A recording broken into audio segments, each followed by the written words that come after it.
For today's risk tip, we're going to look at third-party providers. Now, third-party providers are some sort of organisation that you can contract out a service to. So many schools contract out their camps to third-party providers. Many schools contract out their overseas tours to third-party providers as well. But we really need to be careful when we're looking at a third-party provider, because often they can use in their marketing materials, "We take care of everything." Now, if you see something like that, one, be really cautious, because when they say "we take care of everything," they don't know your students. They don't know your staff.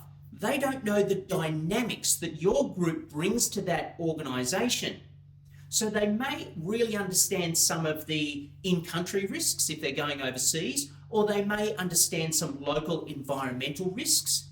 However, you can never be assured that they will cover everything. Ultimately, you have the primary duty of care for your students, and this you cannot contract out. You cannot delegate it to somebody else. You are still ultimately responsible for their health, welfare, and well-being. So really look at that sort of marketing material and really look at that with a grain of salt. And I have seen comments on websites saying, "Oh, it was wonderful. They just did everything. They wrote the whole risk assessment for me." It's like, oh, when I hear that, that makes me nervous. And that should make you nervous as well. Because what we want to be doing is looking at how is a third-party provider operating? What are the expectations of communications? What information do they need from you? And also, what are their insurance? What are their backup plans? What are their communication systems? A whole range of different questions need to be asked when you're looking at a third-party provider, not just checking that they have insurance. If the only check that you're doing is that they have had insurance, and if someone had a nice trip with them, that's really not quite the level of vetting that you need to be doing.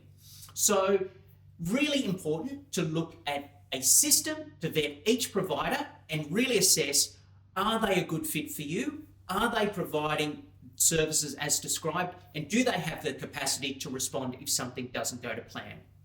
For more information on third-party provider vetting, we've got an online professional development course, and this steps you through each of the stages and what to really look for when you're vetting a third-party provider.